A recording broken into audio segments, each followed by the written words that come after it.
Want to go again?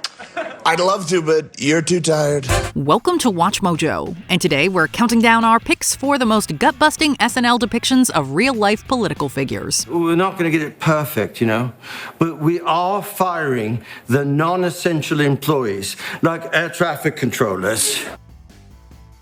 Number 50, Andy Samberg as Doug Emhoff. 'Tis I, Doug, the second gentlemensch, also known as Charlie Brown if he was a grown-up. Guys, how amazing is Kamala? I mean, look at her! Don't worry, we'll be getting to Maya Rudolph's now iconic impression of the former VP and senator from California in a bit. For now, we're zooming in on one of the more unsung heroes of Kamala Harris's ill-fated 2024 presidential campaign. Or at least Samberg's doofy impression of him. Well, you know what? If helping Kamala, who we call Mamala in my family, not sure if I mentioned that, become president, being a little spoon, then you can cut my little butt.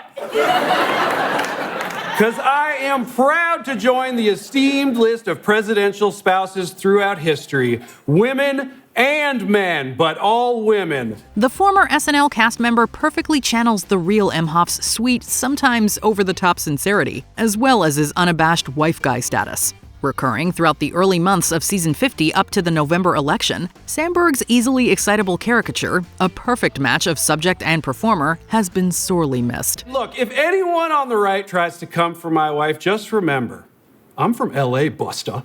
Okay? You better raise up before I smack the taste out you, nephew. Yeah, this is West Side Connect. Me and Kay is LA to the Bay trick. Don't start no stuff, won't be no stuff, Donald. Okay, up, Dougie. We're not gonna do that tonight, all right? We need those middle states, okay? All right? Number 49, Alec Baldwin as Robert F. Kennedy Jr. Hey, I don't mean to interrupt you.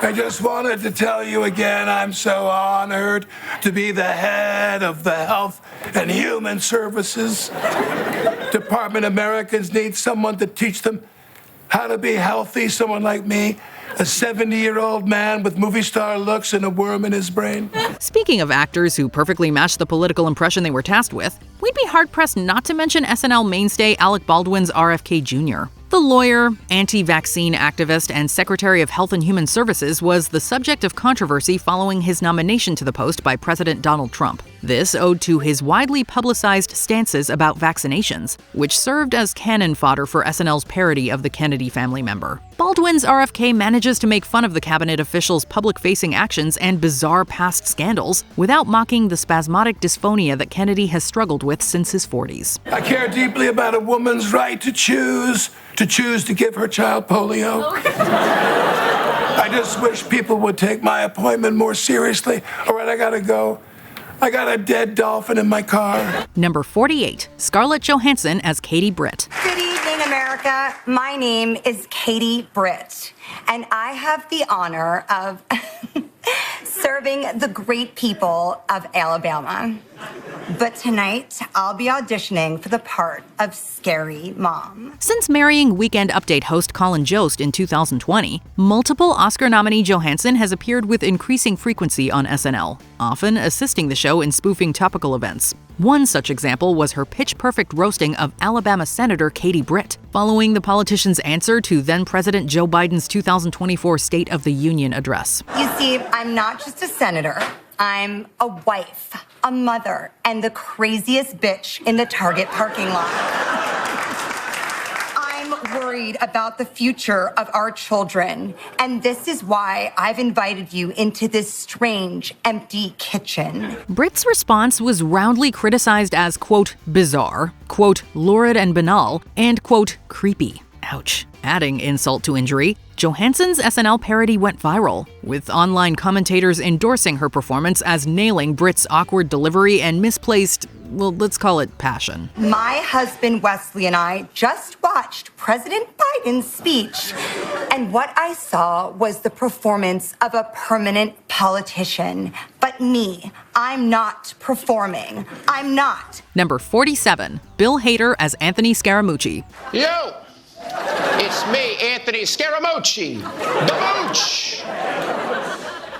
I heard you two nutless liberal ass weepays mention my name earlier, and when I hear my name 3 times, I appear like a Goomba Beetlejuice. Oh yeah, remember Anthony Scaramucci? Donald Trump's former communications director for all of 10 days in July of 2017? Well, either way, you'd be forgiven, but at least one aspect of Scaramucci's shockingly brief tenure has aged well. That would be former SNL cast member Bill Hader's hilarious Scaramucci impression. Were you surprised he only lasted 11 days on the job? Hell no! Not after what I said to that ass weepay from the New Yorker, which was all off the record, by the way. But I guess people didn't like it when I said that, and let me see if I can clean this up for prime time, please. That Steve Bannon was trying to S his own C. Appearing on the 4th season premiere of Weekend Update Thursday, Hader's unapologetic Scaramucci, or the Mooch if you'd prefer, was crass, brash, and outspoken. Quite a lot like the real Scaramucci, which makes sense. Poking fun at Scaramucci's brief tenure and the little, if any, good that had come from it, perhaps Mooch's greatest accomplishment was making everyone realize how sorely missed Bill Hader is on Saturday Night Live. Everybody loves the Mooch. You know how you miss me. I'm like human cocaine. You got a little bump of me, I made you feel excited, but I was out of your system too quick. And now that I'm gone, you're all depressed and edgy, and you're trying to figure out how to score some more Scaramouche. Number 46, John Goodman as Linda Tripp. You betrayed your friend by taping private phone conversations. I don't want to talk about that. Not because I think it was a horrible, gutless, soulless thing to do, but apparently it's against the law in the state of Maryland, and they want to prosecute me for it. Big time. We're going way back into the archives for this one. For the uninitiated, Tripp was a public servant in Bill Clinton's White House who, upon recording and leaking private conversations with Monica Lewinsky, yes, that Monica Lewinsky, became the subject of intense media scrutiny. I did what I did because I'm a patriot, as a New England patriot. I'm their new starting outside linebacker. Throughout the duration of Tripp's time in the spotlight, she was portrayed by frequent SNL host John Goodman in a series of cameos, and it wasn't pretty. Blasted by the show for her betrayal of Lewinsky and the unlawful nature of her actions, Goodman's Tripp is glib, obnoxious, and generally hard to take, which speaks volumes about the immensely likable Goodman's acting skills. What is your reaction to John Goodman's impression of you on Saturday Night Live? I think he's a great actor. I can't believe he didn't get nominated for his part in The Big Lebowski. Number 45, Ben Stiller as Michael Cohen. Yellow is Donald Trump. Who dis? It's Michael Cohen. God, I miss you so much. Oh, hey, what's up, amigo? How you holding up in prison? I'm not in prison. Oh, well, give it a couple of weeks.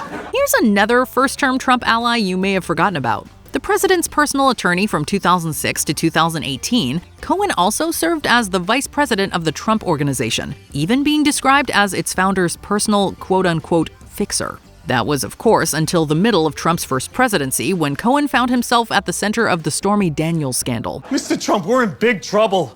I think they know about our illusion, K, and obstruction of justice, J. Sorry, I don't speak Spanish. Making several guest appearances as the beleaguered lawyer, Stiller nailed the real-life Cohen's jittery, nervous, almost hapless energy. Stiller's Cohen was a perfect foil for Alec Baldwin's classic Trump impression, pulling from his history of portraying down-on-their-luck nerds in crisis mode to portray, well, a down-on-his-luck nerd in crisis mode. Number 44, Chris Farley as Andrew Giuliani. Today, New York looks to the future.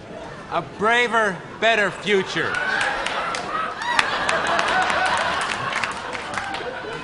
I guess Andrew is joining me here. Today, we put our differences aside. I was the law and order candidate, but today I am the people's mayor. This won't be the last time you see the Giuliani family on our list today. However, we're pulling focus away from Rudy Giuliani, the former New York City mayor and lawyer to Donald Trump. In this instance, we're looking at SNL legend Chris Farley's hilarious send-up of an infamous early 90s Giuliani speech. Today, I ask you to dream of a city that can be better than it is now. Okay, everyone wants to come to New York, our artistic, theatrical, fashion and cultural institutions are the best in the world. My dad's mayor. Shortly after being sworn into office as mayor in 1994, Giuliani's acceptance speech was upended by his young son Andrew, or should we say upstaged. SNL pounced on the awkward press conference, with Farley portraying Andrew as being more than a little overbearing and attention-hungry, putting his knack for physical comedy to very good use. I look forward to a better, a braver, a brighter city so that one day, we can all say, Live from New York, it's Saturday night! Number 43, Brad Pitt as Anthony Fauci. Good evening. I'm Dr. Anthony Fauci.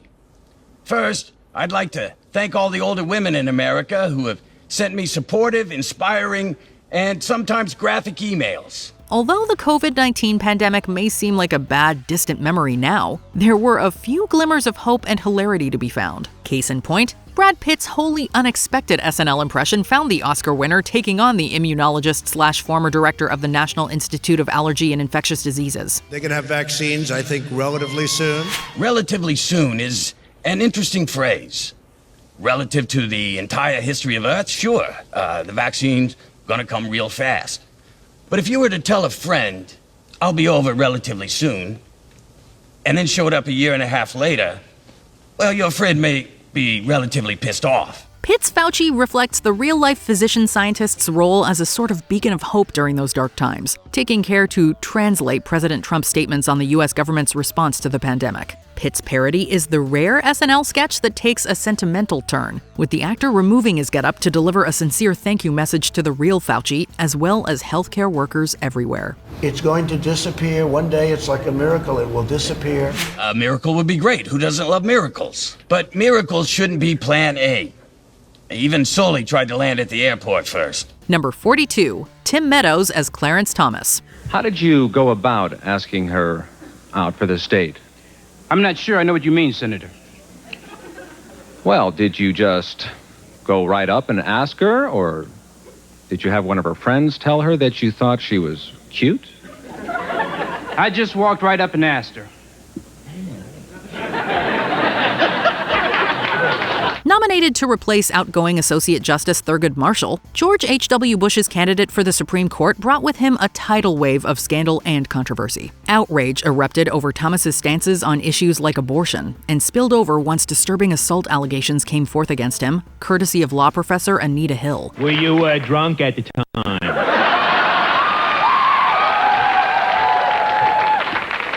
No, I was not.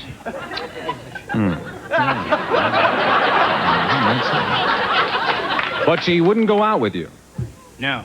Of course, Saturday Night Live was right there to follow and make fun of the proceedings. In an early highlight for the eternally underrated Tim Meadows, Thomas is portrayed as a blithely ignorant creep, much like Kevin Nealon's Joe Biden and Phil Hartman's Ted Kennedy. The one at the big circular desk right there in the center there. Oh, yes, Sandy. Yeah, Sandy. Do you think she'd go out with me? Well, Senator Simon, not knowing your technique, I feel it would be unfair for me to prejudge your chances with her. Number 41, Amy Poehler as Dennis Kucinich. From the Democratic Party.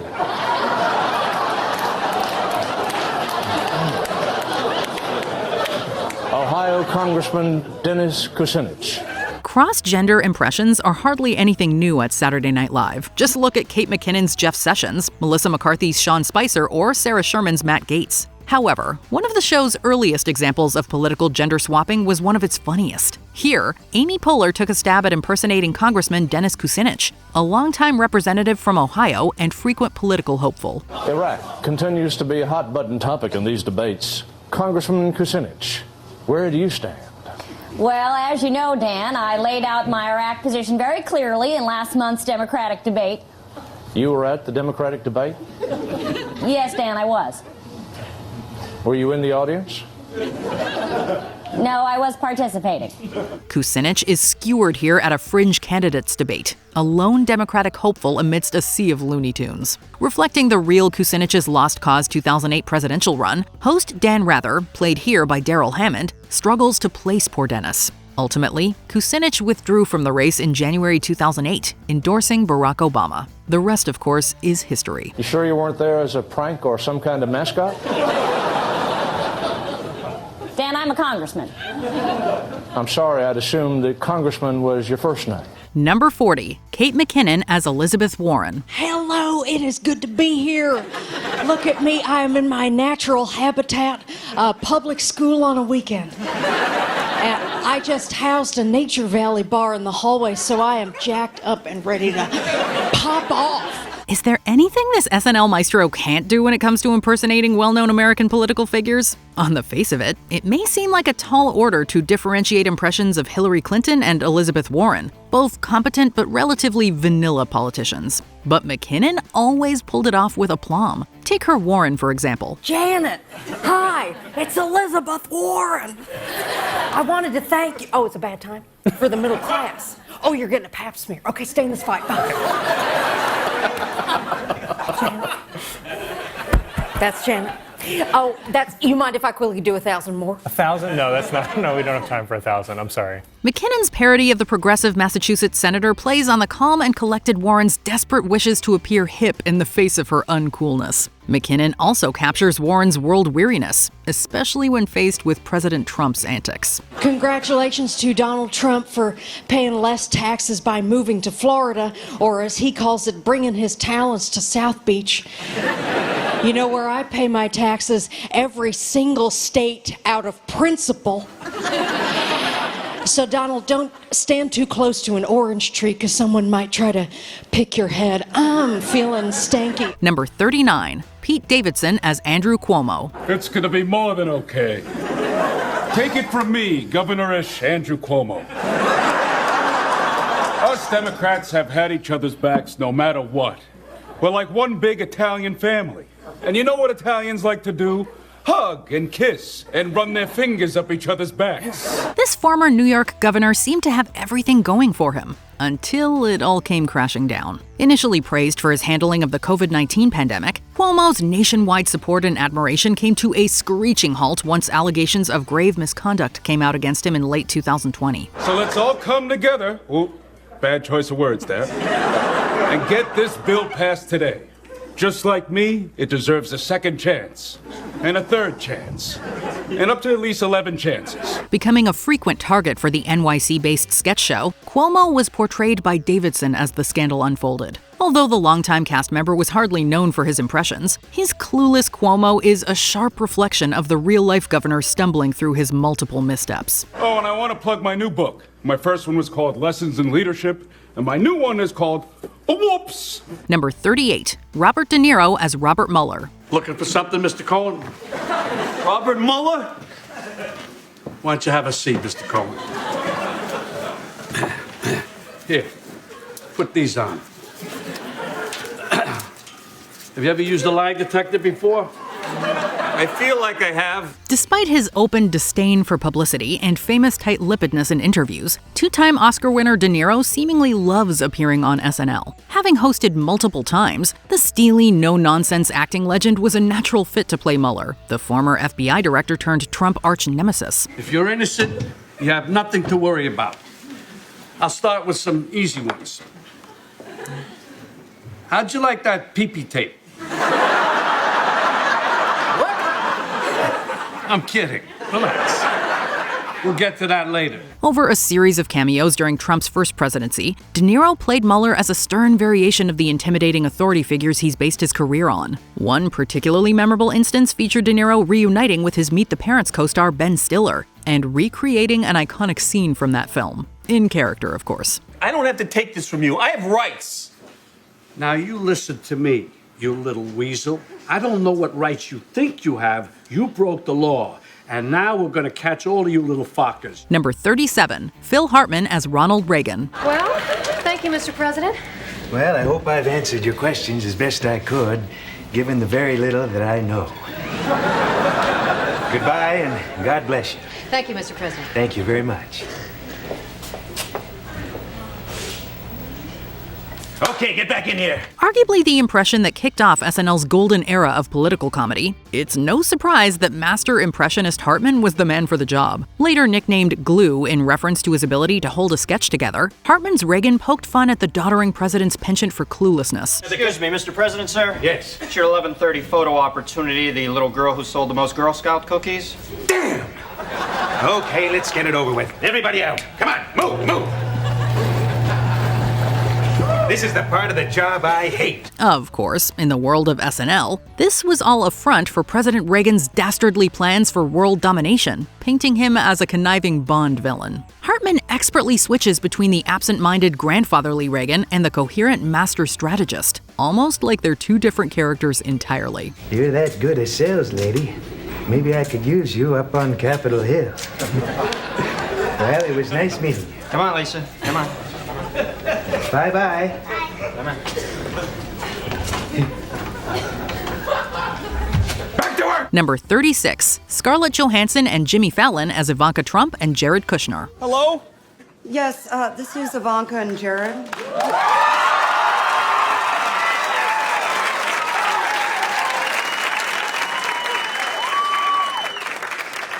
Hi, hello. This star-studded Trump-era cold open features a veritable smorgasbord of heavy hitters, from Martin Short as the president's eccentric physician Harold Bornstein to Stormy Daniels as, herself. However, while everyone brought their A-game to this sketch, we have to single out guest stars Johansson and Fallon for their hilarious performances. Michael, did we hear Giuliani call Jared disposable on national television? Because Jared is furious. Yeah, man, I'm like, what the hell? I'm so mad right now. You don't even want to see me. I mean, I could cut a bitch. Johansson makes for an ideal straight woman to Fallon's cartoonish, Mickey Mouse-voiced Kushner, whose pleas to be taken seriously go painfully unheeded. Although brief, the cameos go a long way in capturing the couple's public dynamic, as well as making us realize just how much they remind us of Tom and Shiv from Succession. Listen, Ivanka, you know your dad would do anything to protect you, but if he needs to, he'd throw Jared under the bus in a heartbeat. What'd he say? He said you're fine. I'll talk to you later. Number 35, Jay Pharoah as Ben Carson. I am so thrilled to be here today. I am positively turned. Yes, Donald and I are very different. We're like night and day, ebony and orangey. Yet another wildly talented impressionist who SNL never quite figured out what to do with, Ferrell portrayed several major figures in pop culture to a shocking degree of accuracy. One of his finest SNL roles was a uniquely low-energy challenge, that of former neurosurgeon and 2016 Republican presidential candidate Ben Carson. Well, my point is, I have learned there are two Donald Trumps. There's the man you've seen every night on stage for 8 months, guy who calls people losers and brags about his penis. But there's also the friendly man I had breakfast with earlier today for 10 minutes. He gave me a muffin. Pharaoh's Carson successfully depicts the former Secretary of Housing and Urban Development as a sleepy but sinister Trump ally. From his awkwardly clasped hands to his unnerving demeanor, Darrell Hammond's Trump describes Carson as looking like he drives a hollowed-out ice cream truck. Come for the roasts, stay for the impression that had one YouTube commenter claiming that, quote, "This Ben Carson has way too much energy." Okay, that's enough for now. Let's get this guy a juice box and a nap. Bye, America. It's been weird. Number 34, Mikey Day and Alex Moffat as Donald Trump Jr. and Eric Trump. You gotta work on your short game, pal. I know. But Eric and I did have a blast. I drove the golf car. Yeah, sure did, Eric. But remember I told you this, pal, man. Remember? It's golf cart. Golf cart, not car. Cart with a T. There you go. Is it weird that this SNL parody feels less like a roast and more like a show of support for brotherly love? Well, maybe that's just us, but such is the success of Day and Moffat's respective impressions. Appearing several times on Weekend Update, Day's braggadocious Don Jr. quickly takes a backseat to Moffat's simple, childlike Eric. The chef we got in Vancouver is absolutely amazing. He crushed the menu. The food is next level. I had a funny face pancake. He had whipped cream's hair. Yeah, and he ate the whole thing. I'm hungry. All right. I got some Cheerios for you, buddy.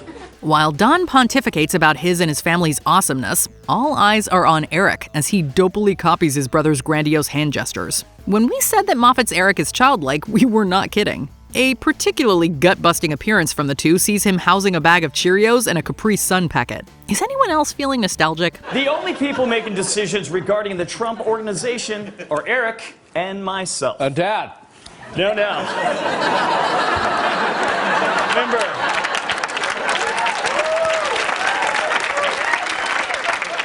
No. Remember, Eric? Dad does not tell us what to do anymore. Yeah, he does. Number 33, Darrell Hammond as Donald Trump. We really have to crank this thing out Speedy Gonzales style. Because tonight, Melania and I are going to be photographed semi-nude in a bubble bath for Women's World magazine. It's great, Mr. Trump. An indisputable master of impressions, this long-serving SNL cast member delivered perhaps the Trump impression, even managing to improve on the venerated Phil Hartman. Hammond is one of a very small handful of comedians to do his Trump impression right to Trump's face and live to tell the tale. And not just once, but a number of times, including Trump's infamously bad 2015 hosting gig. You're being very naive, and quite frankly, you're fired. They're great. They don't have my talent, my money, or especially my good looks. But you know what? They're not bad. Although Hammond was usurped by Alec Baldwin once Trump won the 2016 Republican presidential nomination, it's important to remember that Baldwin's Emmy-winning impression wouldn't have been possible if not for Hammond paving the way. The minute I mentioned cheeseburger pizza on The Apprentice, sales went through the roof. I'm talking millions and millions of dollars. Personally, I think it's the highest quality pizza. Number 32, Mike Myers as Elon Musk. We love your outfit. Very official and respectful. And I love when he gets that chainsaw right next to my head. Thanks. Donald, what are you doing in my office? You know I'm the president now, right? I'm kidding. Okay, maybe not. Sometimes an impression isn't just about nailing how someone sounds, but about how well you can embody their whole being. For a lesson in getting that right, look no further than SNL alumni Myers' scathing Musk impression. Legalize comedy! Come on! Legalize it!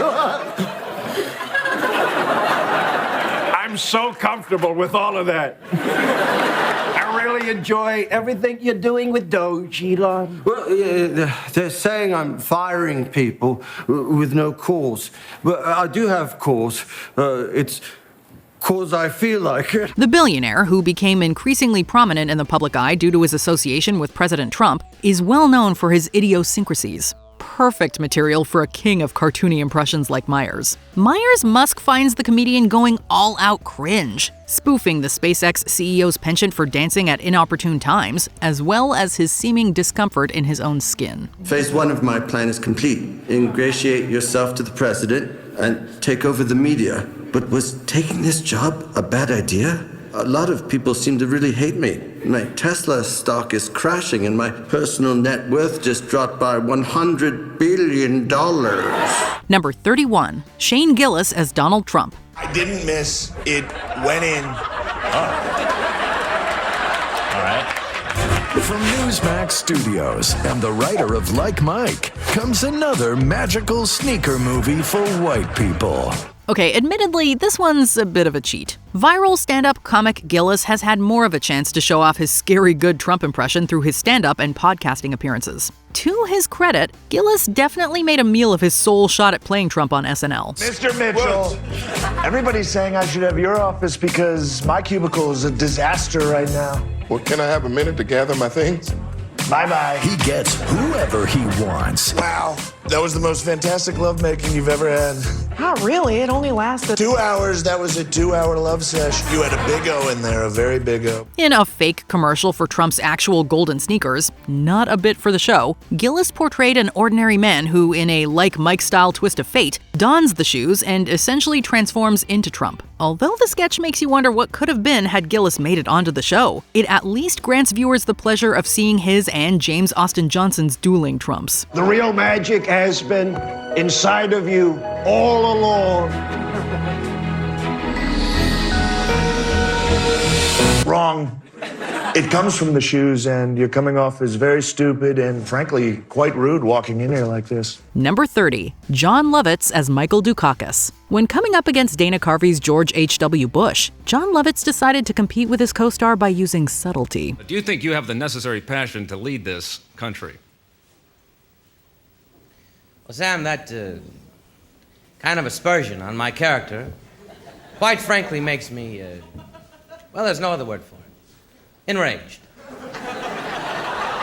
His underrated take on the presidential candidate doesn't steal the spotlight, but he does have an enjoyable way of staying cool. This comes out in a funny debate and the entertaining Dukakis After Dark sketch. You were going to raise taxes, weren't you? Well, you bet I was. Through the roof. He also gets to deliver the occasional one-liner that's both accurate and hilarious. When he's not revealing his amazing language skills, Lovitz also employs some killer eyebrows. While this actor usually plays broad comedy, this version of Governor Dukakis lets him show off his subdued acting abilities. Ladies and gentlemen, I think the choice is obvious. Thank you very much. Number 29, Darrell Hammond as Al Gore. Some might have argued that Al Gore wasn't an easy impression, but Darrell Hammond easily defied the odds with this performance. In his plan, the wealthiest 1% of Americans would receive nearly 50% of the benefits. He practically disappears into the vice president with his southern accent. After watching his take on Gore at the first debate, you might come away laughing and muttering the word lockbox to yourself. Jim, could I just add that in my plan, the lockbox would be used only for Social Security and Medicare. It would have 2 different locks. He combines these catchphrases with crazy and outlandish sketches. Competing with Will Ferrell's George W. Bush, Hammond delivers the goods as a long-winded version of the politician. The comedian battles Ferrell with a surprisingly goofy presence of his own, as he even sings with his co-star. Babe, I got you, babe. I got you, babe. Number 28, Cecily Strong as Marjorie Taylor Greene. In the hands of a versatile comedian like Cecily Strong, this political figure really comes alive. I know. You know what? They're calling me Congress's new it girl. Oh, it like the new thing? No, it like the evil clown that preys on children. Marjorie Taylor Greene is not exactly the most guarded individual, and the performer really makes that known. You could even call this impersonation crazy, down to everything from her love of guns to her hilarious sneezes. Sorry, Colin. I have to sneeze. Sorry. Strong's take on Greene delves into scientific issues and hot topics with a funny twist. You could also call her a fighter, getting aggressive about almost anything in an entertaining way. She even visits Sesame Street armed to the teeth in one sketch. Today's episode is brought to you by Q, not the letter the man. He will tell us when JFK Jr., who is alive, will reveal himself and help President Trump reclaim his rightful throne. The impression doesn't let up, with memorable and opinionated rants that'll have you laughing. Number 27, Chris Redd as Cory Booker. Even if this senator isn't the most obvious target, he has a few qualities that Chris Redd utilizes for comedic effect. I'm blessed to be here. The actor leads with his eyes in order to steal the debate spotlight. Trying to stay hip, this Cory Booker works through his desperation in increasingly funny ways. Redd's take on Booker looks like a deer in the headlights as he tries to make his limited time count. And I should point out that we're limiting the amount of time you can speak based on how well you're doing in the polls. So, Cory, you get 5 words. Impeach Trump now because trouble? Capturing the comedy of a politician who can't win, the comedian does an impressive job of earning laughs in only a few lines. The performer also plays him at committee hearings as he hopes to impress people. If this leader runs for president again, SNL should invite the actor back to talk about Rosario Dawson.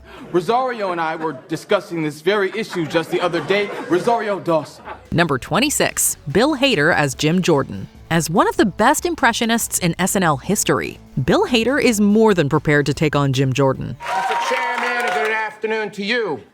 You lying piece of human trash! The congressman tries to question Michael Cohen without completely losing his mind. While turning up the volume, Hader makes this politician into a hilarious and hot-headed caricature. They even find time to make fun of the target's wardrobe. I'm so angry I couldn't even wear a jacket today. With the other committee members giving him more time, Jordan keeps digging a hole for himself in amusing rants. The frequent mistakes and dead-end questioning allow the comedian to shine. Opposite Ben Stiller's Cohen, the performer turns up the heat as the buffoonish character that can't catch a break. Mr. Cohen has pled guilty to a smorgasbord of fraudulent activity. Yeah, and then right after that it says, at the direction of President Trump. It does? Oh, damn it! Number 25. Amy Poehler as Hillary Clinton. Leading up to the 2008 election season, Amy Poehler found the comedy in Hillary Clinton. Her concept for the character revolves around her failed attempts to become president. A few nights ago, you lost badly to Senator Obama in Wisconsin. In theory, isn't that a state you should have won? Not at all, John. Poehler also dials up Clinton's passive aggression for some amazing confrontations, the latter of which includes an amazing sketch with Tina Fey. Can you believe it, Hillary?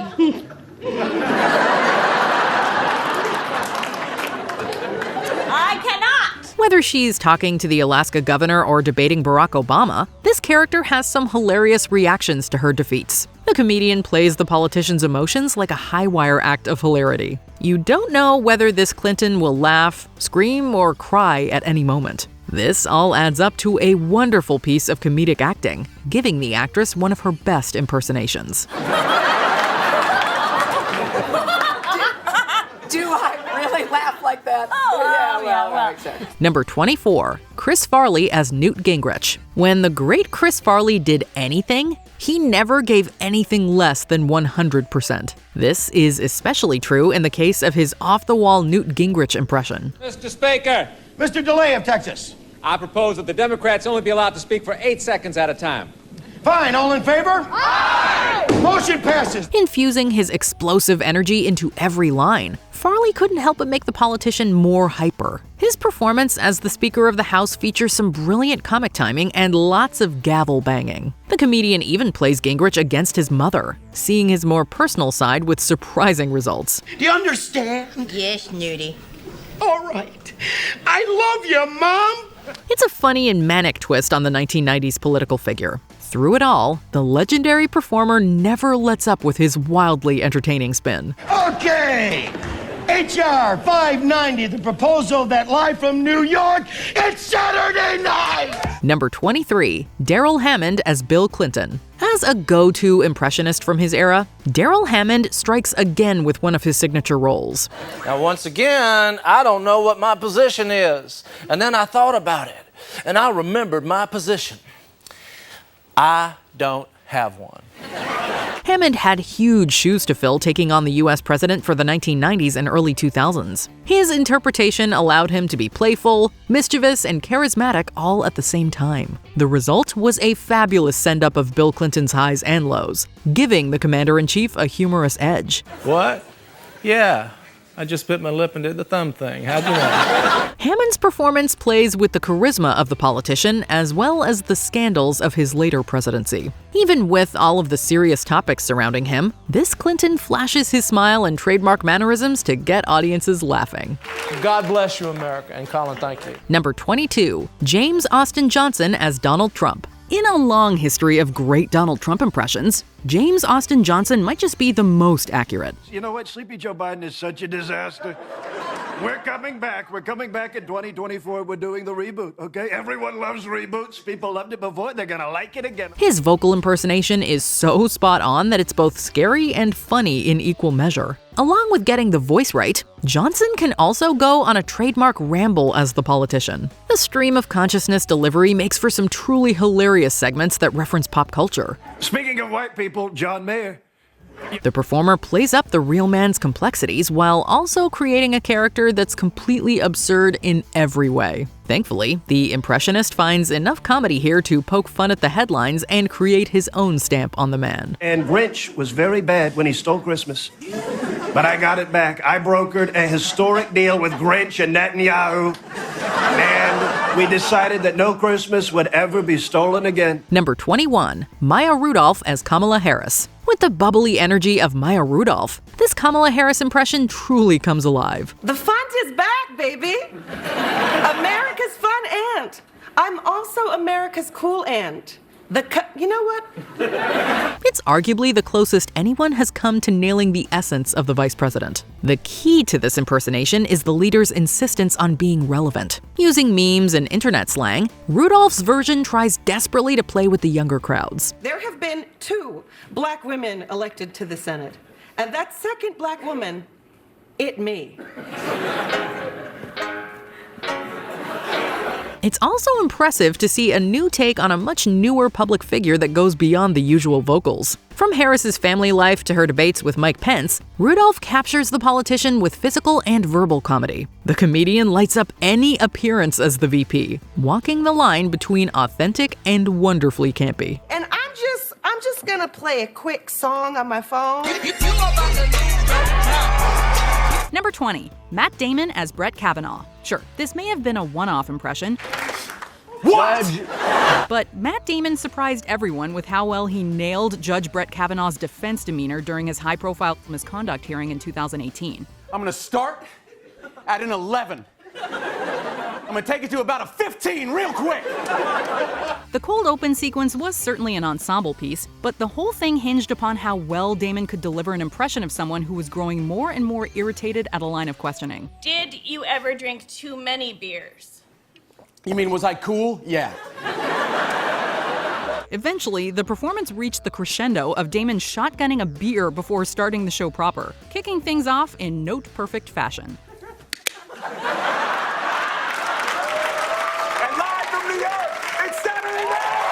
Number 19, Fred Armisen as Michael Bloomberg. You don't always have to be running at 200% to deliver laughs on the SNL stage. Sometimes a little bit of subtlety goes a long way. Hello, I'm Michael Bloomberg.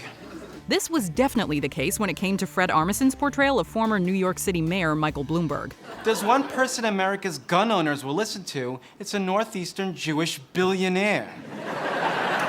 Armisen's low-energy delivery was on purpose and on point. His semi-mumbling inflection was perfectly paired with Bobby Moynihan's volatile Chris Christie during a sketch about Hurricane Sandy. En los próximos días, las personas blancas de New York estarán irritable y de mal humor. Armisen's return to the character during the 2020 U.S. presidential race was similarly spot on. How'd you get past security? Well, I just walked in coughing and everybody got out of my way. Number 18, Will Ferrell as Janet Reno. Consider this one something of a forgotten gem when it comes to SNL political impressions. That one. I want to dance to that one again. Former Attorney General Janet Reno wasn't exactly known as the life of the party when she served under President Bill Clinton, but you would not know that if you just paid attention to Will Ferrell's impersonation. I've selected Songbird by Kenny G. That's wonderful. That's wonderful, Donna, but there's no chance in hell we're gonna hear it. Play my song! It didn't matter that Ferrell wasn't spot on when it came to capturing her on a personal level. It was more about the idea of Reno in something as ridiculous as, say, a boxing match with Rudy Giuliani that made it funny. You box dirty! Then how comes my conscience is so clean? Plus, Ferrell's deadpan delivery and purse-lipped dialogue delivers giggles on their own. Number 17, Beck Bennett as Vladimir Putin. Sometimes the easiest, most direct approach is best for comedic impersonations. Or at least this seems to be the case when it comes to Beck Bennett, who absolutely nails his parody of Russian leader Vladimir Putin. Wait, but if we have no blackmail, why President Trump says such nice things about you? I don't know!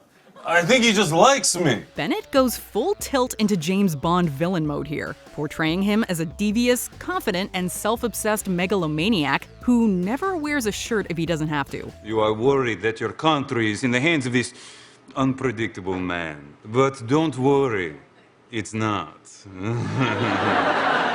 Of course, it helps that Bennett has the look and facial expressions to pull it off, not to mention nailing Putin's manner of speech to hilarious effect. We think you are the best candidate. Sure. The smartest candidate. No doubt. The Manchurian candidate. I don't know what that means, but it sounds tremendous. Number 16, Norm MacDonald as Bob Dole. Norm MacDonald was a comedian's comedian, a man who earned both respect from his peers and laughs from the audience. SNL fans were certainly laughing back when MacDonald was playing former presidential candidate and Senator Bob Dole on the show. Next time, ask. Nobody eats Bob Dole's peanut butter without asking. Whatever. Norm made it a point to emphasize Dole's habit of referring to himself in the third person, while also capturing Dole's pencil-holding, deadpan delivery. I'm President Bob Dole, President of the United States. Nice to meet you, Ambassador. This must be your lovely wife.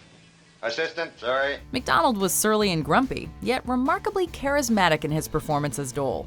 And it's something we're still laughing about today. Number 15, Kate McKinnon as Jeff Sessions. You can always count on Kate McKinnon to deliver a great impression. This is my best good friend, Kellyanne.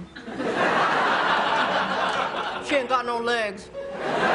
The gifted comedian just seems to have honed her talent at commanding accents, as well as her subjects' personal idiosyncrasies. George Conway, do not subtweet me at the dinner table, please. McKinnon is also just as accomplished at transformation, as evidenced by her multiple political impressions of subjects as varied as Kellyanne Conway, Rudy Giuliani, and Ruth Bader Ginsburg. So you have no plans to leave the Supreme Court? Colin, the bench is now my porch. I'm gonna sit on it all day and scream, no, get out of my yard. It's her take on former U.S. Attorney General Jeff Sessions that had us rolling, however, thanks to the exaggerated Southern accent, as well as Sessions' reportedly sycophantic relationship with President Trump. Hello, I'm Jeff Sessions, and I love you, Mr. Trump. When you fired me, did I write some nasty tell-all book? No. It didn't matter whether McKinnon was portraying Sessions on Weekend Update or parodying Forrest Gump. Her impression was always solid gold. I was on the cover of the New York Times. You want to see?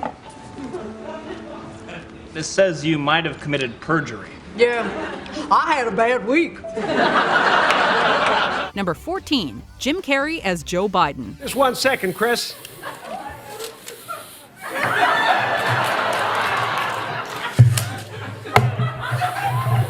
What can we say? Joe Biden just seemed tailor-made for an SNL political impression, as evidenced by the numerous cast members and guest hosts who tried their hand at the former vice president.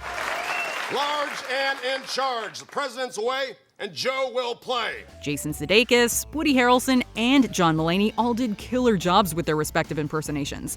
The year was 19 Ricky Tikki Tavi, and me and Nelson Mandela were palling around South Africa. But our pick here is Jim Carrey, who's portrayed Biden in a recurring role. But I think we all needed a break. Isn't that satisfying? Although not everyone saw the real Biden in Carrey's energetic interpretation, we've got to give it up for Carrey's inner monologue during debate sketches with Alec Baldwin's Trump. I said 2 words, you son of a no! Don't do it, Joe. We love the machismo Joe, the exasperated candidate who's down for push-up contests, name-calling, and tagging in Kamala Harris to intervene on his behalf. He's a nice boy. Come on, I got this. Joe. Let Mama go to work. Number 13, Chevy Chase as Gerald Ford.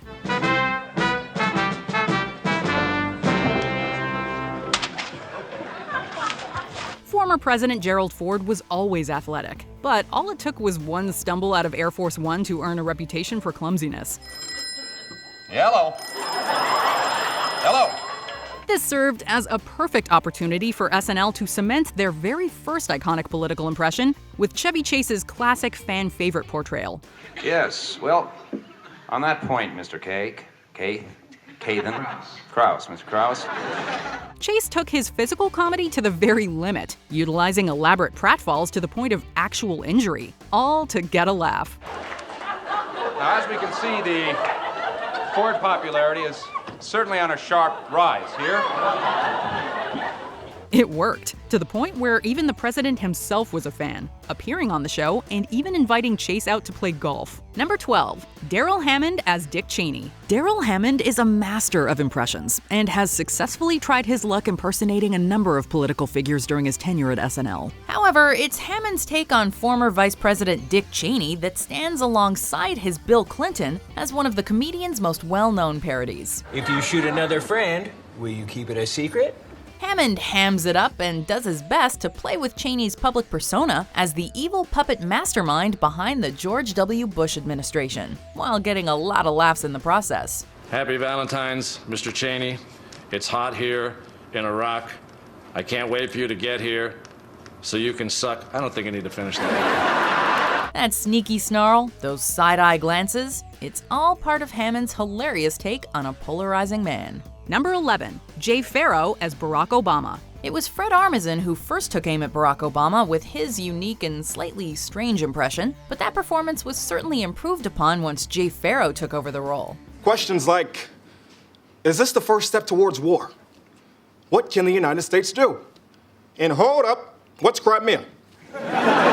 Pharoah easily ticks all of the boxes when it comes to capturing Obama's well-known cadence, phrasing, and manner of speech, while at the same time capturing that certain level of political swagger the former president has. Desperate times call for desperate measures. So, I brought in a friend. Liam, come in here. Jay Pharoah is a skilled comedian and impressionist, but this might be some of his best work. Number 10, Alec Baldwin as Donald Trump. How are you both doing this week? Really, really great, Erin. They're all still buying it. With his recurring impersonation of Donald Trump, guest star Alec Baldwin has become a sort of de facto cast member. Alec Baldwin earned rave reviews and laughs when he parodied the Donald on the campaign trail, so it made sense that the award-winning actor would return to the role once Trump took office. You must have known the optics on that would be terrible. Come on, do you think I care about optics? Look at me. I sit on every chair like it's a toilet, okay? Baldwin nails a funny and exaggerated take on many of Trump's well-known personal quirks and mannerisms, and never shies away from tackling the more controversial topics that were at the center of news outlets during the president's campaign. Ma'am, I don't know if you know this, but you're in an island in the water. The ocean water, big ocean, with fishies and bubbles and turtles that bite. Number 9, Will Ferrell as George W. Bush. Al, listen, we got a lot of work here. Don't worry, we'll get to Bush Sr. later on the list. Will Ferrell first introduced his W impersonation in 1999 to wild reviews. McCain wasn't afraid to tell people his honest opinion, straightforward. What a nut. Presenting Bush Jr. as naive, simple, and in over his head, Ferrell lampooned the president while also nailing his accent, squint, and difficulties with grammar. I believe that some of his figures may be inaccurate. Once Ferrell left the cast, others tried to take on the mantle, but no one quite measured up to Ferrell. In fact, his impersonation was so good, he adapted it into the Broadway play You're Welcome, America, A Final Night with George W. Bush. Ferrell reprised his role a few times on SNL, too, including in 2018 with an important message. So I just wanted to address my fellow Americans tonight and remind you guys that I was really bad. Number 8, Dan Aykroyd as Richard Nixon. This not-ready-for-primetime player was notable for a couple of presidential impersonations, including a memorable stint as Jimmy Carter during the early seasons of Saturday Night Live. Peter, what did the acid look like? Dan Aykroyd also did a very successful impression of Richard Nixon to boot, standing out among the myriad of other comics who were taking their shot at the infamous ex-president. Now, when I was president, I did some bad things. Copying Nixon's idiosyncratic hunched-over gait and penchant for waving victory signs was the easy part. You don't have to read it, although I originally wrote it to be read. More challenging was trying to get laughs portraying a man who was so disliked and controversial. Aykroyd succeeded, however, going on to portray Nixon a total of 10 times from 1976 to 1979. Do you think I'm a crook? Take it out on the book. Number 7, Kate McKinnon as Hillary Clinton. If Baldwin's Trump was good, then Kate McKinnon's parody of Hillary Clinton was even better. I'm angry too, because the top 10% of the top 1% control 90% of the wealth in this country. And I've always said that. McKinnon's place as one of SNL's funniest faces was already secure before she took on this role. But if anything, Kate's impression of Hillary has made her even more popular. Gosh, New York has been cold this week, hasn't it? In fact, my head is getting a little chilly. I better put on my favorite hat that I've worn so many times over the years. Maybe it's McKinnon's ability to tap into Clinton's awkward public persona, or perhaps it was the laugh she got portraying how badly Hillary wanted to win the election. I cannot wait to be your next president, if I'm elected, of course. Not getting ahead of myself in public. In private, I've been president for 15 years. Or maybe it was that somber cold opening in the wake of a Trump victory, where, in character, McKinnon sang a stirring rendition of Leonard Cohen's Hallelujah. The baffled king composing hallelujah. Honestly, it was all of that and more. This was a brilliant performance. Number 6, Dana Carvey as George H.W. Bush. These financial regulations are important to prevent bubbles. Absolutely. We got a lot of bubbles. And It seems as if SNL icon Dana Carvey can impersonate just about anyone. But it was the world of politics that gave us some of the cast members' most memorable bits. When it came to his impersonation of George H.W. Bush, Carvey had a lot of material to work with during the course of Bush's presidency. You see, this election's about who can take the heat. It's hot in there, very hot. But it's the comedian's uncanny ability to mimic the former president's voice and mannerisms, especially during monologues and debates, that are probably best remembered. Oh, and in case you're worried, don't worry. There's more Carvey ahead on the list. Kind of short down in this area down here. Would love to be up here, but I'm down here. Number 5, Melissa McCarthy as Sean Spicer. I'll accept one last question. Yeah, I'll take this loser. Melissa McCarthy surprised everyone in 2017 when she appeared on Saturday Night Live to impersonate former White House press secretary Sean Spicer. Because I'm not here to be your buddy. I'm here to swallow gum, and I'm here to take names. The comedian's natural affinity for physical comedy and mimicry brought the house down. And it wasn't long before McCarthy was making regular appearances as Spicer. Her impression was loud, colorful, and boisterous. And we loved every minute of it. Wall Street Journal, are you okay? Even Sean Spicer admitted that it was, quote, kind of funny, although he said his boss didn't see it that way. Number 4, Larry David as Bernie Sanders. If there was ever an SNL impersonation that left people wanting more, it was this one. Hello. Enough with the hellos. Let's do this. Comedian and Seinfeld co-creator Larry David seemed born to play Vermont Senator Bernie Sanders, sliding into the role like a pair of old, comfortable shoes. Millions of people on the streets, and we gotta do something, and we gotta do it now. Any SNL debate sketch was immediately enhanced by David's impression of Sanders' righteous indignation and anger. Not to mention some good-natured ribbing about the senator's age. So shake my hand. You coughed into your hand. Don't shake it after a cough. No, I didn't. Shake my hand. His loud and boisterous freakouts never failed to get the audience roaring. As it turns out, the two were actually distant cousins. So maybe David had a bit of a genetic advantage here. Always a bridesmaid, never the Democratic nominee. Number 3, Phil Hartman as Bill Clinton. Hillary's other half is up next on our list, this time portrayed by the much-missed Phil Hartman. Bye-bye. Back to work! The SNL legend had already impressed with his smart and satirical take on former President Reagan. Yet even that performance was eclipsed by his dead-on impression of William Jefferson Clinton. Well, I just want to mingle with the American people, talk with some real folks, maybe get a Diet Coke or something. All right, fine. But please, don't tell Mrs. Clinton. Jim, let me tell you something. There's going to be a whole bunch of things we don't tell Mrs. Clinton. Hartman wasn't one note in his work and did his best to capture everything about Clinton. His affable charisma, his Arkansas accent, his taste for fast food, his relationship with Hillary, and his role as commander-in-chief. Above all else, though, it was just funny. A perfect impression from one of SNL's greatest talents. This administration has been more open about its affairs than any previous administration. Number 2, Dana Carvey as Ross Perot.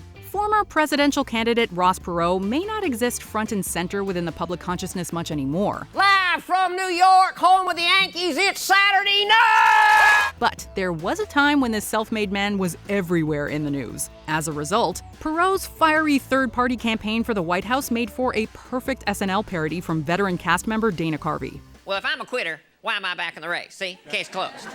For starters, Carvey nails Perot's memorable laugh, as well as his quick manner of speech, strange non sequiturs, and knack for sidebar colloquialisms. Who told you that the Republican Party is involved in trying to teach dogs to talk? Well, now we're just playing games here, huh?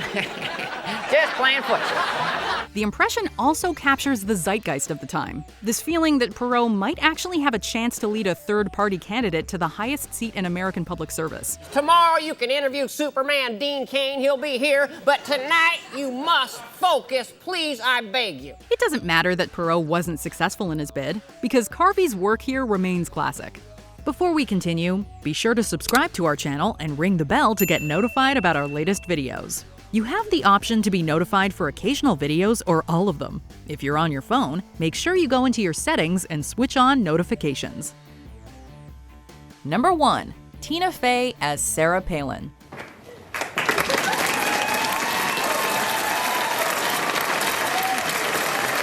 It's one of the most beloved and most well-known political parodies in SNL history. The time Tina Fey took a shot at vice presidential hopeful Sarah Palin. Are there parts of the country that you consider un-American? Oh, you know, that was just my lame attempt at a joke, but, yes, New York, New Jersey, Massachusetts, Connecticut, Delaware, California. Fey won a Primetime Emmy Award in 2009 for her portrayal of the former Alaskan governor. A nuanced performance that both skewered Palin's political prowess, or lack thereof, and lightheartedly poked fun at her beauty queen appearance, accent, and use of colloquialisms. And now I'd like to entertain everybody with some fancy pageant walking. It was a smash hit, and Fey would return to the role a number of times for SNL, securing the character as a high point in the show's long-running history of political comedy. Take a break from my full-time career of writing things on Facebook. Which SNL impression made you laugh the hardest? Are there any we missed? Be sure to let us know in the comments below. Hello. Enough with the hellos. Let's do this. Did you enjoy this video? Check out these other clips from WatchMojo, and be sure to subscribe and ring the bell to be notified about our latest videos.